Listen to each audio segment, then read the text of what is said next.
Moral issues with germline gene editing.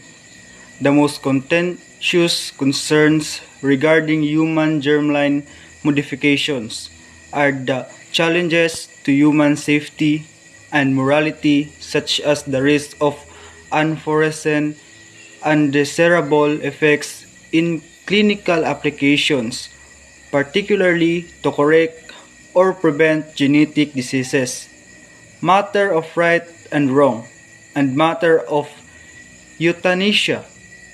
Because genetic diseases are inherited, the clinical use of germline gene editing would have potential multigenerational effect when the treated embryo develops, is born, and passes on the edited genes to their own children.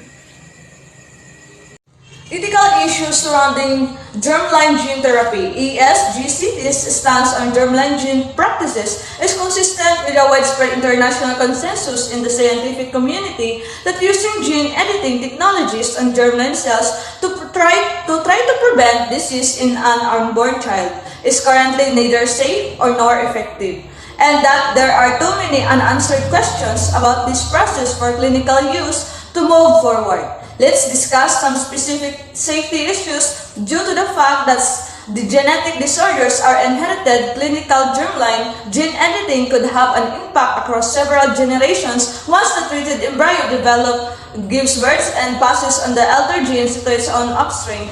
The advantages and disadvantages for the edited person and the general public might not be clear. Mosaicism is a risk associated with clinical germline editing, in which multiple populations of cells that have different genetic makeups exist with a single edited person's body.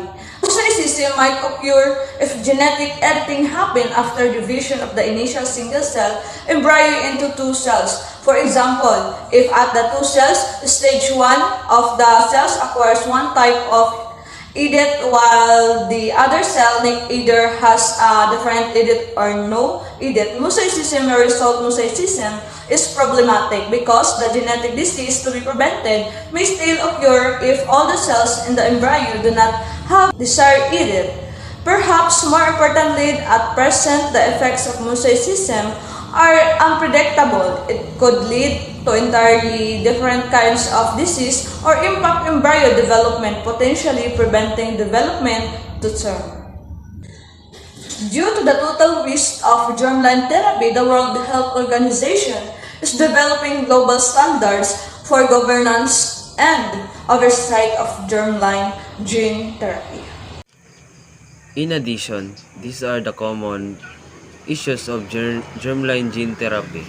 Number 1 is unwanted immune system reaction. Your body's immune system may see the newly introduced viruses as intruders and attack them. Number 2 is targeting the wrong cells.